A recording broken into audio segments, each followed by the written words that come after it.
to California in the 760. I'm not going to say it because I'll mess your name up. But anyway, you're on with Mr. Fuller. What is your question? Good morning, Mr. Bobby. Good morning, Mr. Fuller. Good morning. How do you pronounce your name? Because I didn't want to say that because I know I would mess it up.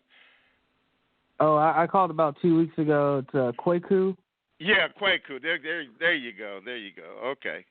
All right, go ahead, brother. You on. I'm currently reading the code. I'm reading Area 4, Labor, and on page 137, you say in the code it says avoid racial shadow boxing. 137. Yeah, go ahead. I'm sorry. Go ahead. I wanted clarification on racial shadow boxing. I was reading it and it didn't quite make sense to me. Okay, 137. Let's see here. In the revised edition. Yes.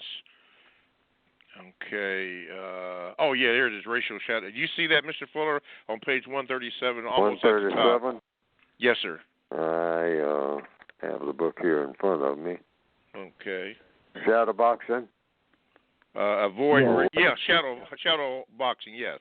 137. Where is that? What paragraph is that? It's the. I'm looking. I don't see it. Yeah, it's right below the second paragraph under explanation. It says avoid in dark lettering. Avoid I racial. See it. Yeah, it's right there, jumping right out at me. Avoid racial shadow boxing. When victims of racism, non-white people, that's who we are directly or indirectly assigned, bribed, coerced, or otherwise influenced by the white supremacists to speak and or act to do harm to other victims, such speech or action can be described as, quote, racial shadowboxing, unquote.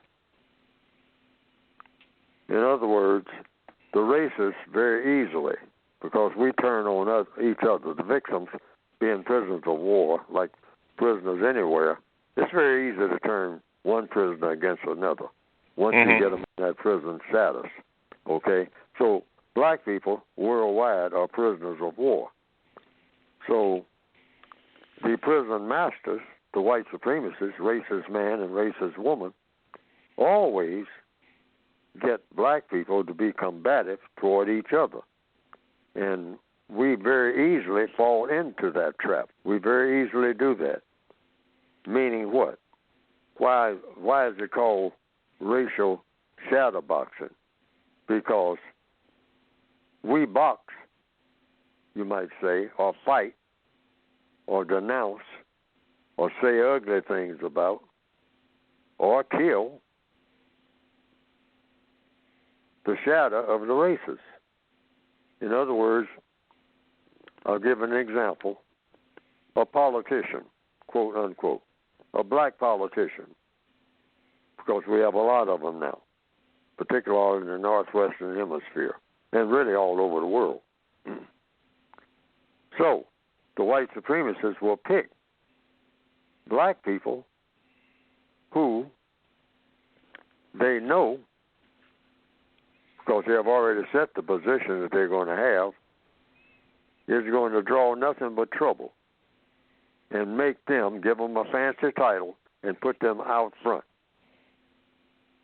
So when black people get angry about anything, they'll say these handkerchief head black people, these Uncle Toms, or we got all kind of names for anybody who is trying to help black people's situation. Many of them very, very, very sincere about trying to help. But the positions they're put in, they still have to answer to the white supremacists simply because they are under white supremacy. And we should realize that. So they are acting as the white person's shadow. So black people don't know what to do about the system of white supremacy. We don't know how to interact in a way that works against white supremacy. by going to the white supremacists. We're proving that. We don't know what to say. We don't know what to do. So we go the way of least resistance. And that is, rather than say anything to the white person who is in the room, we attack the black person. The black person acts as the white supremacist shadow. That's all. So we love that shadow boxing.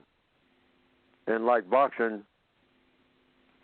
the white shadow, which is black, the black person, we feel like we're accomplishing something. Because we dare not turn our attention to the person who is making the shadow. In other words, it's like a puppeteer. The white supremacist